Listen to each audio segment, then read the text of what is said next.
It's about information related to children, schools information, and much more. So what is Childly? Childly is an application. It's right now it's in web platform, but we can go with the mobile platform also right now. It's a web platform which empowers parents and the would-be parents to make thoughtful decisions for the children. It gives you information about the schools, immunizations done in the schools, bullying or any bullying or harassment cases which are in the schools, your neighborhood, foster care homes in your neighborhood, the big vendors in your neighborhood, and everything else. So why Childly? Because whenever you are moving to a new neighborhood, whenever you are looking for schools for your kids, for your children, it's like we have scattered information everywhere. For school ratings, you have to go to this site. For neighborhood ratings, you have to go at this site. This is more of a collaboration of all the ratings in one place. Okay, for your children, for your neighborhood needs, for everything, it's one place data. So what are the open data sets which has been used right now? So 3 data sets from CHSS open data sets has been used. 2 are regarding the school immunizations, which we have data from 2013 to 2015. One more, which is the women, infants, and child authorized vendors. The app is also using an open data sets from kids data and Google Maps. So information Childly provides. So school information. So as CHHS provides information regarding school immunizations, we have integrated the school immunization data into our app. We have also included the big vendors because that is a federal program supported for women, infants, and child. We are pulling data from different open data sets, which is kids data, for bullying and harassment and foster care. Future enhancement, but before going to that thing, what I will do is I'll go to a demo. So this is a web app running right now. So what you can see is I have pulled down the school immunization information for Berkeley City County. You can see in the maps that all the counties are highlighted, and you can see all the counties data and everything. So this is just the school immunization. You can see for which schools how much immunization was done in 2013, 14, and 15 according to this. Also, one of the cool things is, one of the open data sets which we are pulling is the bullying and the harassment issues, harassment cases which are logged by the kids data API. You can see in which counties how many cases have been registered for which particular schools in the county. Also, you can have a map also for this thing. So it tells you by a map that what are the percentage of it. So you can look at the percentages, like for this particular county, the percentage is 46.7%. One of the really great challenges for us in the times that we live in is that we have so much data from the electronic health record, and more will be coming, vast amounts more. There will be more public sites with publicly reported data. And one of the challenges is how do we get that information to the bedside, to a place where people are really using it in the delivery of care. And so we focused on an app that supports the activity of obtaining informed consent before surgical procedures. We'll go over it quickly. We'll slip over the slide. There were 51 million procedures in the United States in 2013, and in California there were 716,000 hospital admissions with a surgical procedure that was performed, and every single one of those 51 million and 716,000 had someone, a physician or a practitioner, sitting in front of a patient and explaining to the patient the risks and benefits of this procedure that's coming up, and assessing whether the patient understands those risks and benefits, and obtaining informed consent. And what has been largely just a legal activity, a risk avoidance activity, should something adverse happen, we're at a place where there's an opportunity to make that interaction very data-driven, and to bring to that interaction information about the procedures that are about to be had. And so, and entities like the Joint Commission starts out with 3 diagnoses, and then they add more. So more diagnoses will be added. We focused on 3 procedures: cesarean section, gallbladder surgery, and hip replacement, and 3 outcomes that are being publicly reported: surgical site infections, readmissions, and hospital-acquired infections. And what we did is we created an app that can be on a tablet. We used MIT's App Inventor and used that application to create an application that would guide the practitioner, provide a checklist of the key important things not to be missed in any of those interactions, and then do a dynamic query of the open portal database, and bring to that the data for that specific procedure. And we had it ready to show you, but I have no idea why we're having such technical problems. I guess that's just it. So if I'm going to get a gallbladder surgery, I could look at your app and it would tell me how likely it is that I'll suffer one of those 3. It would tell you the rate. Break it down by hospital. By facility and by county.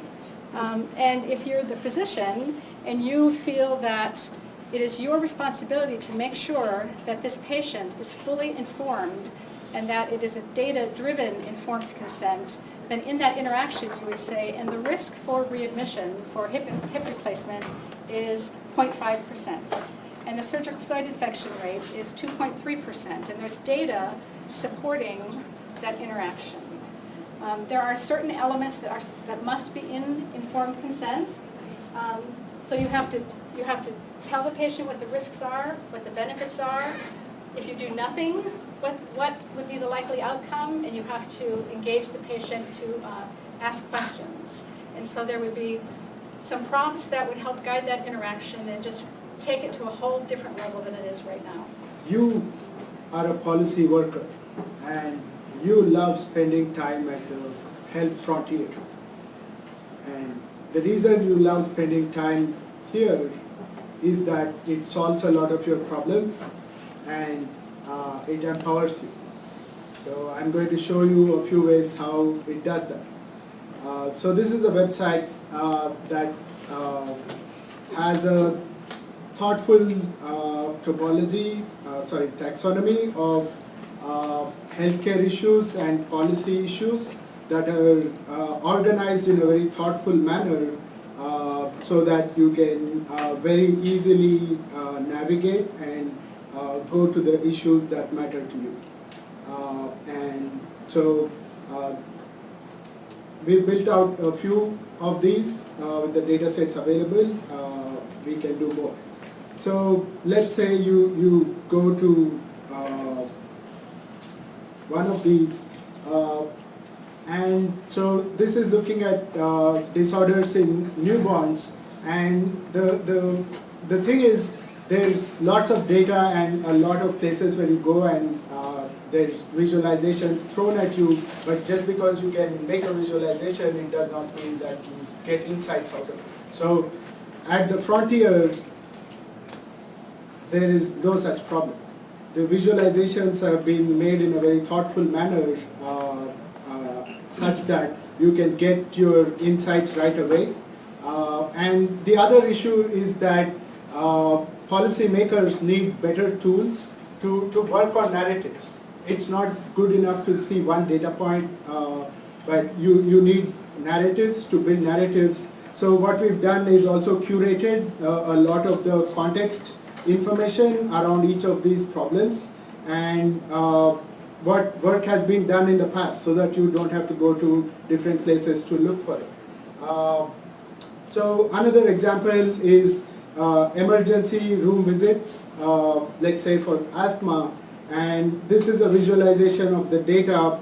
The pink and red shows you where some of the peak emergency room visits are happening, and because this is done in a thoughtful manner, there is no confusion. We try to minimize the the confusion about what might be causing this. So the other plot is showing the poverty levels by geography, and you have to look a little carefully, but you can see that there is a pretty good correlation between where the dark red areas are and where the dark blue areas are. So I've run out of time. Some other stuff we've done over the questions. What library did you use to code the graphs? The graphs. To generate the graphs. Yeah. So this is a combination of D3 and Leaflet and also Bouquet, so the Python package.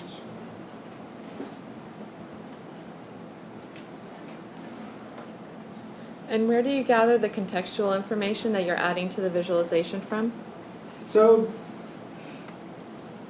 part of this is data that we get from the portal. We use that, and depending on what policy issue or healthcare issue we are looking at, we search for other related information. So this is we got it from the internet directly. But this data, I didn't get a chance to talk about this, but this is coming from a CMS data set released at the national level, and I was able to gather some statistics specific to California, and showing that when you look at the drug expenses incurred, really there is a vast range of profiles that differ by geography.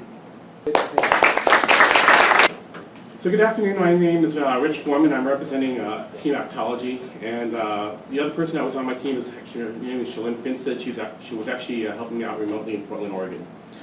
So the goal of this app, and what we did today, what we did for this project, we actually created an iPhone app, an Android app, and an HTML app. The Android app is actually already published on Google Play, and what you see right now is we're running the app on the emulator.